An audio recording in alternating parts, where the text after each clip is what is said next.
Olá, eu sou a Ana, Eu sou o André. somos os pais da Amélia e estamos, literalmente, à experiência.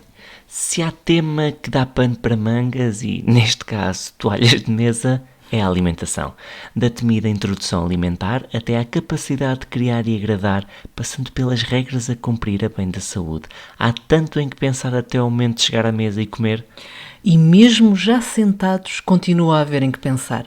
A descoberta dos alimentos, das texturas, das cores, o não quero e o quero mais, as brincadeiras com a comida, a vontade de ser autónomo e os dias em que só quer um mimo e que lhe deem a comida à boca.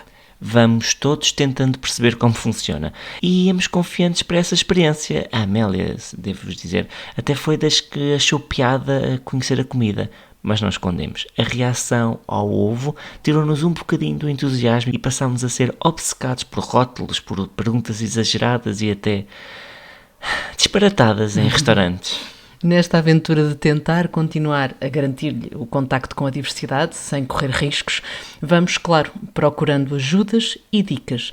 A nossa convidada de hoje é um desses postos de socorro. Estivemos à conversa com Patrícia da Costa Moura, nutricionista materno-infantil. Entre conselhos e orientações, a Patrícia, com um trabalho incrível nas redes, deixa dicas que são preciosas na gestão do dia-a-dia. Porque, todos sabemos, nem sempre dá para ser exemplar. Às vezes temos de desenrascar, improvisar. A Patrícia ajuda-nos a fazer isso com equilíbrio e lá está, suavizando a culpa, que é um tempero péssimo. Perceberam? Perceberam o trocadilho? Enfim, nisso de tempero já todos sabemos que nada bate o alho. Pelo menos no bacalhau. Enfim, vá, avançando e deixando estas delícias da música portuguesa para outra altura, fiquemos então com a Patrícia e com uma conversa cujo menu é bem variado. Então, hoje vamos falar sobre comida. Aliás, inclusivamente estamos a gravar perto da hora do almoço, portanto é sempre um bom tema para trazer para uma gravação de uma conversa. Mas a verdade é esta, mesmo que haja muito, muito apetite, dúvidas também não faltam quando se trata de introdução alimentar e alimentar os nossos pequenotes, porque muitas vezes queremos fazer o melhor possível, mas nem sempre conseguimos que eles, digamos assim, acompanhem as nossas vontades. E hoje contamos com Patrícia da Costa Moura, nutricionista materno-infantil, a quem eu agradeço desde já a oportunidade de estar aqui com ela, conversarmos um bocadinho, tirarmos algumas dúvidas que acontecem no nosso dia-a-dia e, claro, agradecer também o trabalho que faz nas redes, que é importantíssimo e que torna as coisas um bocadinho mais simples. Muito obrigado por esta introdução e pelo carinho. Para mim é sempre um gosto falar sobre este tema. Estamos aqui a referir que estamos quase perto da hora de almoço, vamos falar sobre alimentação. Isto é a vida do nutricionista, é passar o dia inteiro a falar sobre comida e, portanto, estamos sempre com fome, não é? Mas também é muito bom e conseguirmos às vezes simplificar o que é simples, mas para nós é simples, naturalmente, mas que para muitas famílias em casa possa ser um bicho de sete cabeças e depois no final dizerem isto afinal não é assim tão difícil, isto afinal até é mais simples do que eu estava à espera, é sem dúvida concluir aquela consulta com sucesso. E começamos por aí, por simplificar. Isto realmente de alimentar um bebê, alimentar uma criança, é realmente algo bem mais simples do que possamos imaginar. É muito mais simples do que possamos imaginar. Na maior parte dos casos é bem mais simples. Eu acho que nós vimos muito traumatizados da nossa infância relativamente à alimentação. E às vezes custa-nos muito fechar certo tipo de ciclos ou desprender-nos de certos dogmas relativamente à alimentação. E por isso é que ainda temos muito esta questão de que o bebê tem que comer as 180 mililitros de sopa e que tem que isto e que tem que aquilo e que aos 4 meses faz isto, aos 6 aquilo, aos 7, etc. E eu acho que o bebê está sempre quase tudo bem para ele, não é? Nós é que complicamos e eu percebo porque é que complicamos porque nós vimos de um passado muito traumatizante relativamente à alimentação. Acho que quem nos ouve, de certeza que tem algum trauma relativamente à alimentação e muitos desses traumas vêm da infância, não é? ter que ficar, lembrar-se de que todos os amiguinhos foram para o recreio e ficaram no refeitório a ter que comer a sopa toda, ou porque obrigaram a comer o peixe, ou a questão de temos que comer o prato todo porque há meninos que não têm, ou seja, isto foi a infância de quase todos nós, porque os nossos pais obviamente faziam o melhor na altura que sabiam, não é? E também na altura havia muito esta questão de tudo o que era, por exemplo, para bebê era muito melhor, a comida de boião era muito melhor do que a comida caseira, não é? E portanto, só dava comida caseira, as famílias quase que não tinham possibilidade de dar comida de boião. E isto ainda é uma realidade, e ainda é uma realidade no sentido que nós ainda trazemos estas crenças connosco, de que a comida para bebê é muito melhor do que o iogurte para bebê é muito melhor que o iogurte natural, que aquela papa para bebê é muito melhor que uma papa caseira, etc. E, portanto, eu acho que a alimentação é difícil porque nós ainda trazemos muito estas crenças enraizadas e é difícil desprender tudo o que sejam crenças, é difícil nós desprendermos delas. Então acho que depois no fundo nós percebemos que não é assim tão difícil. Estava aqui, estamos a falar aqui na introdução alimentar. Eu gostava de fazer uma pergunta, se calhar é simples, mas para mim não é, que é como é que eu posso identificar que o meu bebê está pronto? Nós falamos, e é mais ou menos de senso comum, que a alimentação começa ali entre os 4 e os 6 meses, não é? Aquilo é o chavão, entre os 4 e os 6 meses. A verdade é que nós sabemos que hoje faz muito mais sentido para o bebê começar muito próximo dos 6 meses e manter a alimentação láctea, e quando eu falo alimentação láctea, é independente se é leite materno ou se é fora, alimentação láctea até aos 6 meses. Isto porque nós sabemos que o bebê vai ter o seu sistema gastrointestinal muito mais preparado para receber os alimentos, mas não podemos olhar só para o sistema gastrointestinal, também temos que olhar para o sistema motor e cognitivo do bebê e perceber quando é que ele está também pronto para começar a comer. E, portanto, nós temos vários sinais, que são os que nós chamamos de sinais de prontidão, que é, por exemplo, o controle cervical, o controle do tronco, a diminuição do reflexo de extrusão da língua, que é quando o bebê não se sente confortável com ter nada dentro da cavidade oral, ele próprio vai empurrando a língua para fora e não permite que uma colher entre ou que qualquer outro objeto entre. Todos estes sinais que nós vamos avaliando e que nos vamos mostrando que o bebê está pronto, não só do ponto gastrointestinal, mas também motor e cognitivo para começar a alimentação, são muito importantes de ser avaliados.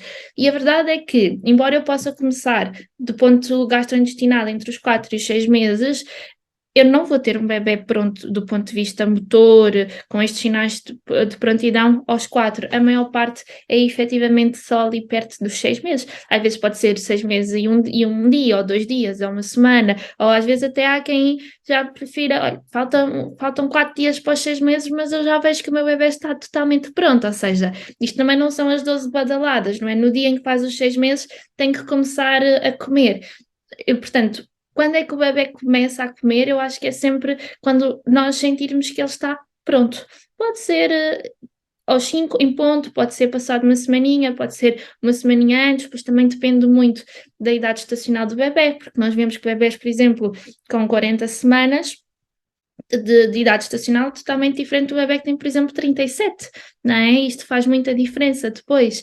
Então é avaliar todos estes conjuntos para perceber quando é que o bebê está pronto. O que nós sabemos é que o leite até aos 6 meses, inclusive, é mais que suficiente. Aqui, no fundo, ao longo da nossa conversa, acho que vamos sentir sempre muitas vezes que nós temos muitas orientações, temos muitos números que nos dão uma ideia mais ou menos do que esperar, mas na verdade não há padrões. Cada bebê é um bebê e também cada família será uma família. Agora falamos nos últimos tempos, aliás, nós com a Amélia acabamos por também ter de investigar bastante no que diz respeito ao BLW, para tentar perceber, exatamente, porque são outras abordagens que chocam um bocadinho com aquilo que é a nossa história, também enquanto crianças, que trazemos sempre essas aprendizagens, como é óbvio.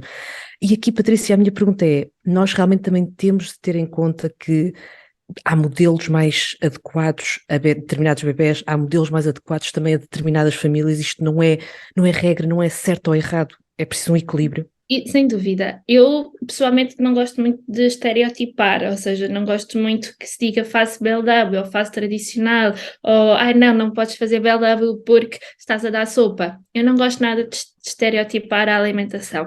Existem, obviamente, janelas que são importantes de serem cumpridas, não é? Principalmente a questão da mastigação.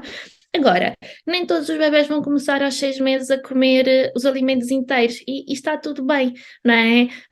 Porque eu digo sempre, não são os pais que escolhem o método de introdução alimentar, se quisermos aqui colocar nomes, não são os pais, é o bebê, porque eu vejo que há bebés que a sopa, a colher não está a funcionar nada bem, ele não come, ele não gosta, mas se eu lhe colocar um brócolis no tabuleiro, adora, come imenso. Há outros bebés que são assim muito princesinhos, que gostam de ficar sentados com as mãos assim e dizem, vá, estou aqui pronto para me alimentarem à colher.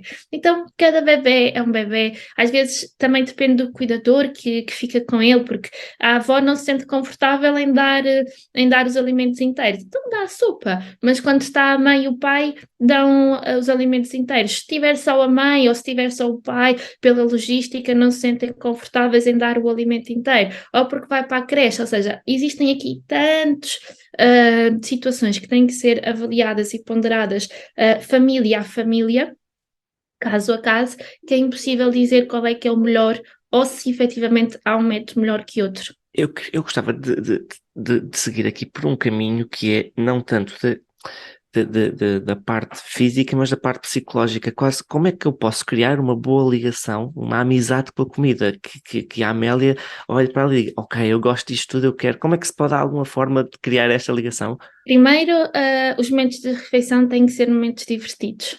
Não é? Não podem ser momentos estressantes, não podem ser momentos com muita ansiedade à mistura, porque eles sentem, não é? Eles sentem quando é que os pais estão mais estressados, estão mais ansiosos. E se nós vamos para a refeição e já estamos ali naquela pressão, mas come, e porque é que não comes? Mas abre a boca. O bebé não percebe o que é que está a acontecer, mas percebe que o pai está ansioso e, portanto, ele começa a fazer esta associação de, ok, sempre que há comida o meu pai fica ansioso, então é porque a comida provavelmente não é boa e eu não gosto daquele momento e, portanto, o mais importante é nós garantirmos que o momento da refeição é um momento tranquilo, calmo, seguro para aquela criança e que ela não está a ser pressionada para comer ou para fazer determinada ação, porque nós não gostamos de ser pressionados para nada e se somos pressionados normalmente criamos ali aquela ansiedade, aquele trauma, não é? E, portanto, o momento da refeição ou garantir uma boa relação com a comida é garantir um momento da refeição que seja tranquilo, que seja calmo, que seja seguro e que a criança se sinta ali dentro daquele momento, mesmo que ela não coma muito, mas ela vai adorar o momento da refeição, porque é o momento que está divertido com a mãe ou com o pai, por exemplo. Isso é o mais importante. E depois lá está, deixar a criança explorar, conhecer o alimento, isso é muito importante. Mesmo que eu opte, por exemplo, por uma alimentação mais tradicional, mais à colher, que dê, por exemplo, as sopas, as tradicionais sopas, é sempre bom eu, por exemplo, dar ali um bocadinho de um brócolis, ou um bocadinho de uma cenoura, ou de uma abóbora, ou de algum legume, para que a criança aos poucos vá começando a ter este contacto com o alimento, para depois, eventualmente, quando passarmos esta transição para os alimentos todos inteiros, aquilo já não seja uma novidade. E depois há tantas atividades que nós podemos fazer, como levá-lo ao mercado, se tiverem uma horta, a levá-los à horta, ver onde é que são os alimentos que são colhidos, envolvê-la, ter não só uma atitude passiva relativamente à sua alimentação, e quando eu digo passiva é a criança senta-se na cadeira e eu dou comida, dou, nem pergunto o que é que quer, que quantidade, ela só tem quase que abrir e fechar a boca, isto é uma atitude totalmente passiva. Nós temos que começar desde os 6 meses, desde o início da alimentação, a que os nossos bebés e as nossas crianças tenham uma relação ativa relativamente à sua alimentação, e ativa basta, por exemplo, ir às compras, ajudar a arrumar, mexer nos alimentos, quando forem mais velhos, ter aqui decisão também do que é que querem comer, por exemplo, ao pequeno almoço. Às vezes há dias que me vai apetecer comer maçã, dias que me vai apetecer comer kiwi. E as crianças também têm as suas preferências por dia, naturalmente. Então, todos até estes pequenos pormenores fazem com que depois a criança cresça com uma boa relação com a comida, que no fundo é isso que nós queremos, não é? E Patrícia, aqui falando mesmo contra nós, porque é tão verdade que nós bem tentamos dizer, é normal que haja dias com menos apetite ou menos vontade de comer, ou que está a pensar noutra coisa qualquer, porque tem aquele compromisso inadiável com os brinquedos, seja o que for. Mas é mesmo muito difícil. Mas, Patrícia, é normal haver dias de menos apetite, com menos vontade para comer, mesmo que não haja doença nenhuma, que esteja tudo ok, mas ok, hoje não estou para aí virado, ou até fases, isto é normal. Sim, é muito, muito, muito normal. E mais uma vez, pegando também um bocadinho aqui no nosso passado, nós fomos habituados a ter que comer sempre aquela quantidade e não quase poder sair da mesa enquanto não terminávamos o prato todo. E nós pensarmos que é um prato que foi um adulto que montou e que foi aquele adulto que decidiu o que é que eu quero comer naquele momento, a quantidade é que quero comer. Quando comer o apetite é algo fisiológico, como a vontade de urinar, etc. É algo fisiológico e para nós é totalmente impensável alguém nos dizer quando é que nós temos que ir à casa de banho, não é? Quer dizer, isso sou eu que sei, não é? Ninguém me vai dizer quando é que eu tenho vontade de ir à casa de banho. E, portanto, o comer é um bocadinho parecido. Um, os bebés e as crianças comem por fome, por este sentimento fisiológico de fome, que é uma coisa que lá está, nós adultos às vezes já nos parece um bocado estranho porque nós já não sabemos ouvir o nosso corpo e, portanto, nós comemos muitas vezes sem fome, sem perceber efetivamente o que é que nós precisamos naquele momento e por isso é que muitas vezes temos esta tendência do porque é que nós temos sempre que terminar o pacote de batatas fritas, porque é que nós temos sempre que terminar o pacote de bolachas, não é? Porque, de certa forma, na nossa infância nós fomos habituados a que nós tínhamos sempre que terminar tudo, aquilo que nos serviam nós tínhamos que terminar e isso é totalmente errado porque as crianças elas respondem, lá está, por este componente fisiológico de fome e de apetite. Nós sabemos que a partir do primeiro ano há uma redução grande da velocidade de crescimento e, consequentemente, esta diminuição da velocidade de crescimento, o corpo responde com menos fome, não é? Porque o nosso corpo sabe perfeitamente o que é que faz. Se eu já não preciso crescer tanto, então eu não vou ter tanta fome, porque eu já não preciso de tanta ingestão calórica nem nutricional. E os pais ficam muito preocupados quando notam esta redução da velocidade de crescimento, porque depois o que é que acontece?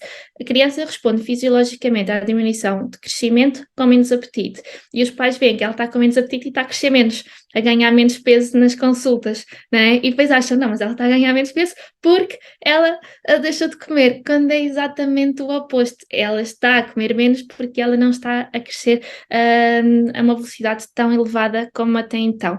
E é normal as crianças perderem o apetite. Não é normal, obviamente, numa semana ou em 2 semanas eu nunca notar que o meu filho tem apetite ou que todas as refeições são um martírio. Isto não é normal. Mas é normal um dia ao almoço não querer comer tanto, um dia ao jantar não querer comer tanto. Eles vão fazendo estes ajustes e eu às vezes noto que um dia não comeu tanto, mas no outro dia a seguir parece que comeu este mundo e o outro, não é? Eles vão fazendo esses ajustes. Enquanto eles forem fazendo estes ajustes, está tudo bem, porque eles estão só a ouvir o corpo deles e eles trabalham muito por estagnação, como nós também, por exemplo, no sono, e eles têm sempre ciclos, não é? Às vezes começam a dormir muito bem, depois de repente voltam todo para trás. Na alimentação também acontece isso, ou seja, eles têm fases de estagnação e nestas fases de estagnação comem muito pouquinho e depois têm sempre alturas em que voltam a comer muito.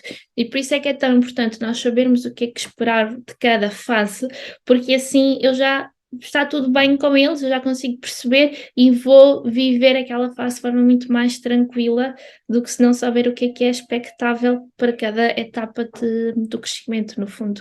Isto quase que nós é que devíamos aprender com eles, porque eles é que estão a fazer as coisas certas, não é? Mas é mesmo isso. Acho que eu digo sempre, as consultas, principalmente estas consultas de após o ano, nunca são para eles, são sempre para os pais. Porque, Verdade. regra geral, eles estão só a ouvir o corpo deles e estão só a fazer aquilo que todos nós devíamos fazer, mas que infelizmente já perdemos essa capacidade. Sim, nós comemos por horas, não é? Ou Exato. seja, almoço, lanche, jantar, se eu tiver fome ou não, eu como, porque é aquela hora que eu estou habituado a comer. Agora acabamos este podcast, é a hora da almoço, a seguir temos reuniões, temos consultas, temos o que temos que fazer. Eu tenho que comer ali, porque senão, não é? Então nós temos muito esta rotina criada pela sociedade. E não quer dizer que as crianças não vão ter esta rotina, cabe a nós também, cuidadores, tentar mais ou menos ali guiar as refeições, não é? Porque senão não podemos ter uma criança sempre a almoçar às 4 da tarde, e depois, porque isto depois desregula tudo. Claro, naturalmente, mas esta ideia de que nós temos sempre de ter muito apetite àquelas horas fixas é uma ideia errada. E às vezes funciona, por exemplo, muito bem. Ok, agora não queres comer, mas daqui a meia hora servir o mesmo prato e eles limpam o prato completo, não é? Portanto, às vezes é só fazer esses ajustes. Claro. Patrícia, em relação, isto é outra dúvida que nós temos, a temperos.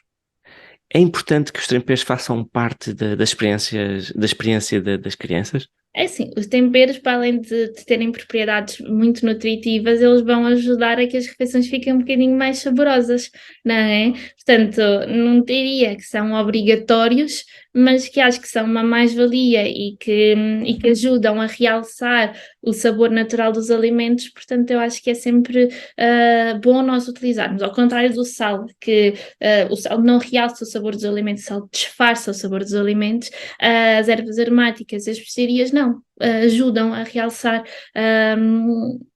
os aromas. E, portanto, todos nós temos aquela associação até muitas vezes afetiva sobre aquele arroz de peixe que tem a salsa ou que tem o coentro, não é? Então, eu acho que sim, que vocês podem e devem usar as especiarias e as ervas aromáticas. A partir dos 6 meses todas elas são válidas, portanto, não há este risco de oferecer, e acaba por ser uma forma também de ajudar a dar algum tempero à alimentação e ajudar a que toda a família coma o mesmo, não é?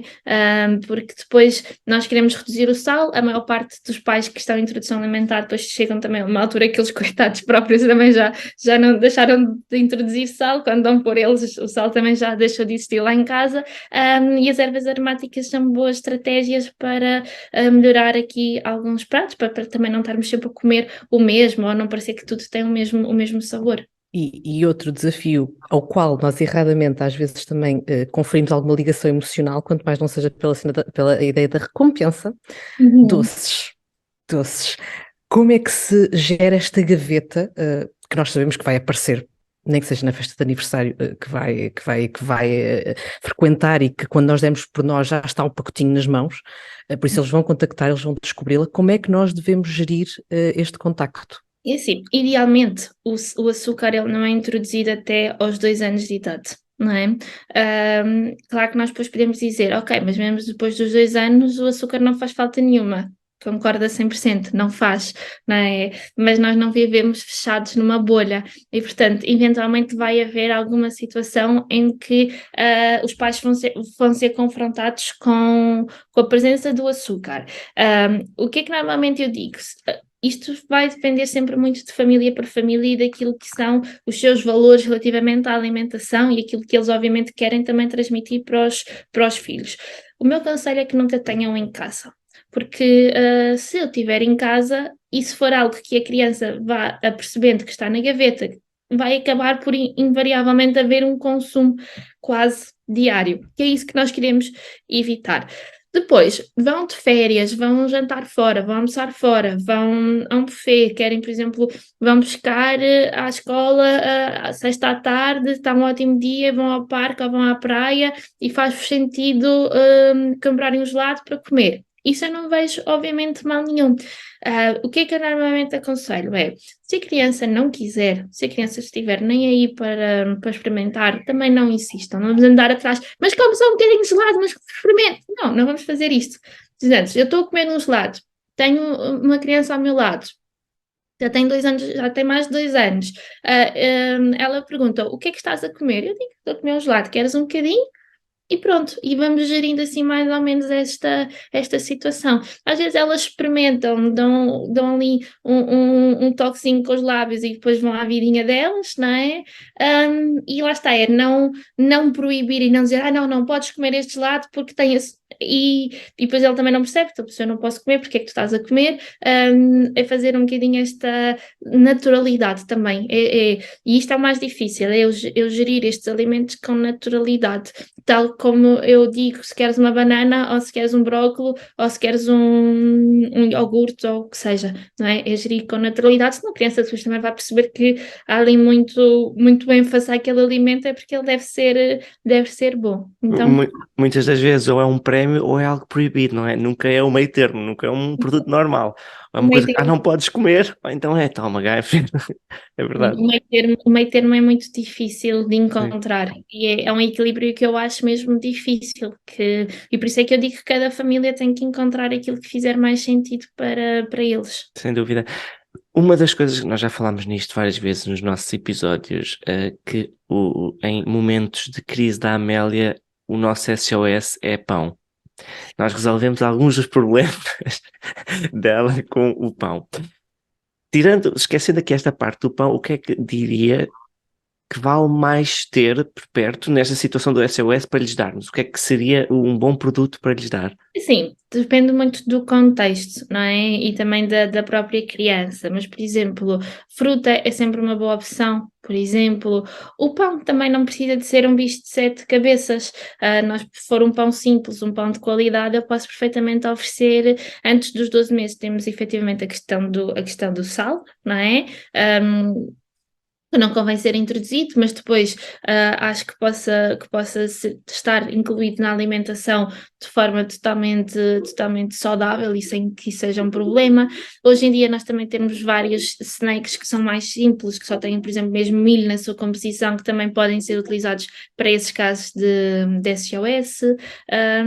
Ou há pessoas que gostam de sempre ter as panquecas ou ter os muffins, possam ser utilizados esse tipo de alimentos mais que eu só sei que levo, são rápidos de levar e que normalmente a criança gosta e eu posso utilizar ali para matar a fome ou para gerir ali um bocadinho a situação quando preciso. Um trabalho que a Patrícia faz, que eu acho sempre delicioso, porque vou seguindo e é naqueles que eu paro, é o tentar desconstruir, desmistificar algumas ideias. E há um que me vem sempre à memória, que é a ideia dos legumes congelados versus os legumes frescos versus os legumes biológicos. Ou seja, porque como diz a Patrícia, não somos todos iguais, há famílias diferentes, com rotinas diferentes, e claro que se torna muitas vezes difícil ter sempre legumes frescos todos os dias, prontos para consumo.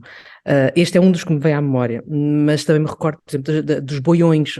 A Patrícia explicar, é claro que o boião pode existir na vida, porque nós não sabemos o que é que vamos encontrar à saída de casa, e se calhar pode ser uma solução. Patrícia, estes são dois daqueles mitos que gostava de desconstruir assim nas cabeças todas, e que outros é que gostava mesmo que nós esclarecêssemos, até para conseguir ter uma melhor relação, lá está, com a alimentação e com a introdução alimentar das crianças. Lá está. A alimentação nunca vai ser perfeita, não é? Eu não conheço ninguém que tenha uma alimentação perfeita. Eu não tenho uma alimentação perfeita e também não conheço nenhum nutricionista que tenha uma alimentação perfeita. Portanto, e às vezes esta tentativa de querermos que seja tudo perfeito faz com que seja, primeiro, passa um bocadinho a mensagem para outras pessoas que ainda estão aqui um bocadinho na corda bamba de que é impossível, não é? Porque, e às vezes é bom nós mostrarmos que há um meio termo, que não precisa de ser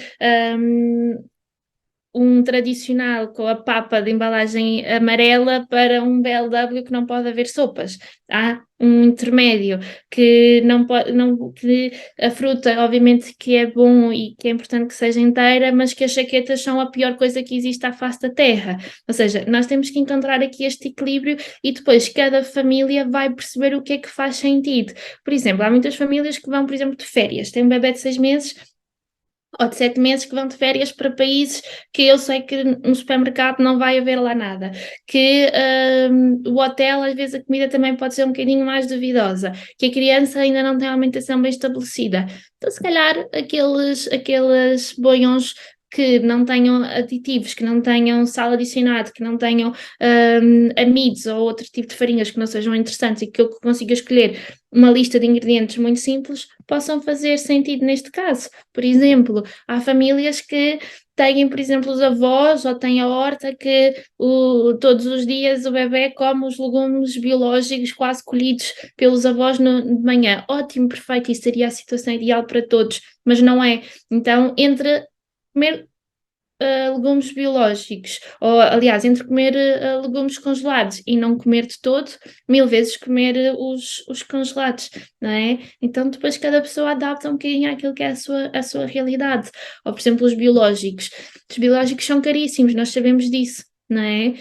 Se calhar para uma criança só comer produtos biológicos, vamos estar a reduzir muito a variedade ou a quantidade de alimentos oferecidos. Então é preferível, se calhar, garantir mais variedade e qualidade nutricional do que priorizar os biológicos, se isso para mim, para a minha realidade, for uma dificuldade, por exemplo. Então é sempre ajustar caso a caso. A Patrícia falou numa coisa muito interessante, que é já a minha próxima pergunta, que era ler os rótulos. E que nós temos muito cuidado de ler, porque a Amélia ainda é alérgica ao ovo, então nós, antes de lhe darmos alguma coisa, lemos sempre os rótulos a ver se aparece lá a palavrinha ovo. Que dicas é que dava? Palavras que não podem aparecer nos rótulos e que nós não podemos dar. É uma pergunta muito difícil, porque senão nós ficávamos aqui até Era às um curso, era um curso. Eu diria sempre para nós tentar, porque às vezes podem haver, por exemplo, palavras que são do desconhecimento da população geral, mas que são ok. Por exemplo, a vitamina C pode aparecer como vitamina C, como pode aparecer como ácido ascórbico, como pode aparecer com E300, por exemplo. Então, aquela ideia de que eu vejo um E e é logo para deixar na gaveta, às Verdade. vezes não é a mais adequada. Agora, existem mais de 400 E's. Nós não conseguimos, nem eu sei-os todos de cor, é impossível, não é? Então, às vezes, dizer evite tudo o que tenha este, também pode ser um conselho que não é tão vantajoso, mas de uma forma geral, alimentos que a lista de ingredientes lê sempre do início para o fim, sendo que o início é sempre o que tem a maior concentração e depois o último ingrediente o que está em menor. Portanto, alimentos que, primeiro, maioritariamente que não tenham rótulo, porque se não tiverem rótulo é bom sinal, não é? É frutas, é os legumes, peixe, carne nas famílias que fizer sentido, o ovo também nas famílias que fizer sentido, ou os frutos gordos, as sementes, normalmente isso não tem rótulo porque é um alimento utilitário, portanto maioritariamente alimentos sem rótulos. Aqueles alimentos que tenham rótulos, por exemplo, pão, iogurte, etc., escolher sempre a lista de ingredientes mais simples possível, não é? Que tenha 2, 3, 4 ingredientes, então eu sei que é um produto que possa ser processado, mas vai ser minimamente processado. Listas de ingredientes muito grandes, muito confusas, que eu quase que não consigo ler porque me perco a meio, que tenham muitos Zés, que à partida lá está, se é uma lista de ingredientes tão grande, os Zés também não vão ser só aqueles bonzinhos, não é? Acaba por ser de evitar. Depois é perceber, por exemplo, o açúcar tem N formas de dizer açúcar, não é? Tudo o que acaba em ose é açúcar, por exemplo, destrose, maltose, lactose, etc. são fontes de açúcar. Então, saber este tipo de estratégias e depois aplicá-las na leitura de rótulos é importante. Embora os rótulos mais simples, com ingredientes que eu consiga identificar, eu acho que aqui quase que não tem erro. E por vezes, lá está também outro dos mitos que a Patrícia faz um grande esforço nas redes por quebrar, é a ideia do mais caro, mais qualidade. Muitas vezes nós temos produtos com os valores até mais baixos, mais acessíveis, e que são realmente competitivos no que diz respeito à qualidade. Sim, sem dúvida. Às vezes nem é questão de serem quase competitivos no sentido de estarem equiparados. É que nem sequer estão equiparados porque o mais barato é muito Claro. melhor, não é? Principalmente na questão dos rótulos para bebés. Porque é obviamente um mercado, é obviamente um marketing muito forte associado e ainda há muito este rótulo de que a papa, o iogurtezinho ou a bolachinha, ou o que seja que tem na embalagem, dizer que é bebê, que custa 3 vezes mais do que outra qualquer, é muito melhor. Portanto, depois, na verdade, acaba por não ser. Então, uma alimentação saudável não tem que ser cara, nem tem que ser inacessível, principalmente nos tempos que correm, que nós falamos muito de inflação, de diminuição do poder de compra, etc. É importante perceber e custa muito, por exemplo, ver às vezes famílias que fazem um esforço enorme, quase que deixam de comprar para eles para comprar aquele iogurtezinho de bebê que custa quase 5 vezes mais, só porque, lá está, é aquela, para o menino nunca pode faltar nada. não é? E custa muito ver que estas famílias possam fazer um esforço enorme para comprar estes produtos quando tinham opções muito mais baratas, muito mais em conta e muito mais nutritivas e adequadas ao bebê. E, É o portanto, que diz a Patrícia, nós vivemos isto com uma grande emoção. Há uma grande carga emocional associada a tudo o que envolve a criança, o bebê. Esta busca por o melhor que se puder oferecer à criança, eu irei tentar garantir, irei fazer o melhor para que assim seja. E E acabamos normalmente por. o melhor está associado ao mais caro. Nós sim. vivemos nessa, imagina, nessa É ideia. verdade, cria-se muito essa ponte, é verdade, é o que diz a Patrícia, o marketing é forte e há esta carga emocional que às vezes tolda muito a nossa capacidade até de raciocinar, não, mas se calhar até são iguais, ou se calhar, como diz a Patrícia, se calhar até há melhor, no mais simples. Exatamente, sim, mas lá está. Nós associamos muito o caro à qualidade, quando nem sempre isso é uma realidade. E nos bebés nós vemos que efetivamente não é uma realidade e que o mais caro normalmente nunca é o mais adequado, ou mais ajustado nutricionalmente aos bebés. E Patrícia, passando para outros números que também nos perseguem a partir do momento em que viramos pais. Já falámos um bocadinho do que é aquela ideia errada, não é? Que a nossa criança tem de estar sempre a crescer de uma determinada forma para realmente estar saudável. Os percentis é uma palavra que nos invade a vida logo ali nos primeiros tempos e que realmente é uma palavra que até às vezes pode virar diabólica. E já falámos um bocadinho disso, mas há uns outros números que podem realmente, esses ser muito, muito graves, que é os números associados ao peso, e falamos muito da questão da obesidade infantil, é um tema que temos de abordar, e a pergunta que nós tínhamos para a Patrícia é, estes primeiros passos na introdução alimentar, na construção da relação com a comida, vão ser muito impactantes e podem realmente ser preventivos deste problema que é a obesidade infantil? Sem dúvida, não só da obesidade, mas como de outras várias patologias. Nós temos aquilo que consideramos os primeiros 1100 dias de vida. Os primeiros 1100 dias de vida compreendem o período da fertilidade, da pré-conceição, gravidez e os primeiros 2 anos. É que nós sabemos que estes estímulos que são fundamentais para uma programação metabólica, ou seja, para a forma até como, por exemplo, os meus órgãos vão responder aos estímulos ambientais, são muito, muito importantes. Nós sabemos, por exemplo, o bebê já experimenta sabores através do líquido amniótico, por exemplo, ou seja, se a mãe comer alimentos com muito açúcar ou tiver sempre uma hiperglicemia, sempre uma diabetes estacional mal controlada, que isso vai acabar por afetar depois também o paladar e a programação metabólica, que não, obviamente não vou entrar muito por aí, numa vida mais adulta. O que às vezes acontece é que nós temos este problema enquanto ser humano que nós só conseguimos ver a curto prazo, não é? Nós temos muita dificuldade a ver a fatura que vamos pagar a longo prazo. Portanto, agora o bebê está bem, nem é um bebê muito, muito gordinho e, portanto, não tem mal nenhum a oferecer-lhe a bolachinha, a oferecer-lhe o que quer que seja. Não, mas efetivamente os problemas vêm aos 40, aos 50, não vêm agora com 2 anos. E, portanto, o garantir uma aquisição de hábitos alimentares saudáveis é fundamental, não só porque eu sei que estes hábitos vão perdurar para o resto da vida, mas como eu também sei que do ponto de vista epigenético, ou seja, a forma como os meus genes podem vir a ser expressos, os estímulos que eu lhes der agora são muito, muito, muito importantes. Então nós temos, por exemplo, diabetes, obesidade, pode ser efetivamente muito influenciada nestes 1100 dias de vida, por exemplo. Também, então não somos nós que somos chatos com esta questão do açúcar, nem do sal, não é só para chatear, ou não é só coitadinho não morreu, ou só uma bolachinha não vai fazer mal, é efetivamente porque nós sabemos que isto tem impacto não só agora, mas efetivamente numa população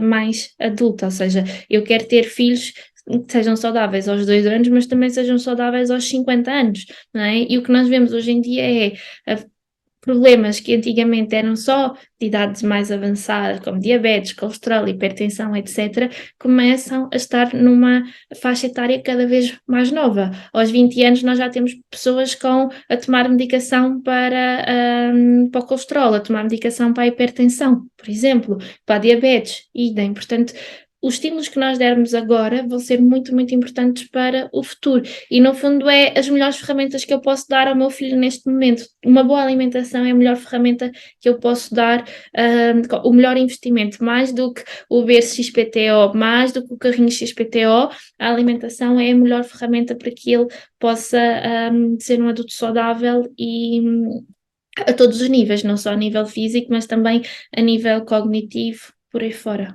Patrícia, e agora sou eu que vou fechar com a última pergunta, depois de quase, isto pode ser considerado uma consulta, não é? Não sei se não temos que pagar no fim a consulta. Vou terminar, nós gostamos sempre de terminar com algumas dicas para quem nos ouve. Eu gostava de terminar com dicas quase de como é que podemos transformar uma refeição num momento feliz em família. Eu vou dizer aquilo que as pessoas não gostam que se diga, mas é gerir expectativas. Gerir expectativas é o mais importante. Eu já sei que às vezes alguns pais começam a consulta quando já vêm assim com alguns problemas e dizem: não me diga para gerir expectativas, por favor. Eu estou farta de gerir expectativas. Mas a verdade é que é importante, porque como nós começámos o podcast a falar, porque nós trazemos muitas crenças erradas da nossa infância, não é? Principalmente sobre o que é suposto uma criança, um bebé comer, e se eu gerir estas expectativas, se eu desconstruir estas crenças, se eu for já para o momento da refeição com uma informação fidedigna, e às vezes aqui a informação fidedigna é vejam bem onde é que vão buscar essa informação, porque a informação da vizinha, da amiga que foi mãe ou da influencer, por muito boa intenção que tenha, nem sempre é a informação mais fidedigna. Então, sempre ter bons profissionais que acompanham o bebê e que vocês confiem a 100%, acho que é meio caminho andado para depois, quando chegarem ao momento da refeição, seja tranquilo. E pensem que ninguém quer refeições que sejam um campo de batalha. As refeições têm que ser ambientes bons, tanto para o bebê como para os pais, e portanto é descomplicar ao máximo, ir com toda esta informação baseada em evidência científica, mas também desconstruída, para que o momento da refeição seja bom, ou seja, o trabalho faz antes de ir para a refeição, não é? Não se faz no momento da refeição. Patrícia, eu quero acreditar que depois de ouvirmos este episódio, muitas famílias poderão gerir expectativas e lá está, não levarem essa expressão de uma forma negativa, de uma forma positiva, porque é mesmo verdade. Eu e o André ganhámos muito, por exemplo, com a gestão de expectativas em diálogo com a escola. Era muitas vezes a escola que nos dava orientações, sinais do que é que a Amélia já estava a fazer, já conseguia fazer. Porque, claro, nós também sabemos que os nossos meninos sabem bem, eles é que sabem bem gerir as nossas expectativas. Mas lá está, nós aprendemos muito com esse diálogo e levávamos sempre também essas orientações para ir tentando fazer coisas diferentes em casa. E por isso, Patrícia, é mesmo isso.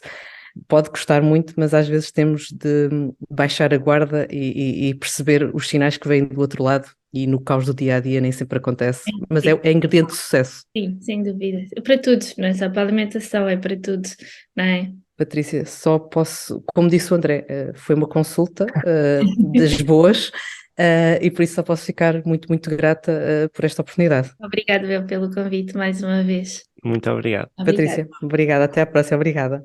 Muito, muito obrigada à Patrícia. Foi uma conversa muito saborosa, das que dá vontade de repetir e que nos deixa a pensar sobre o que complicamos e, acima de tudo, sobre o facto de o simples ser, muitas vezes, o melhor. No final de tudo, o que importa é a saúde e, claro, transformar tudo isto também num momento feliz, de convívio e partilha.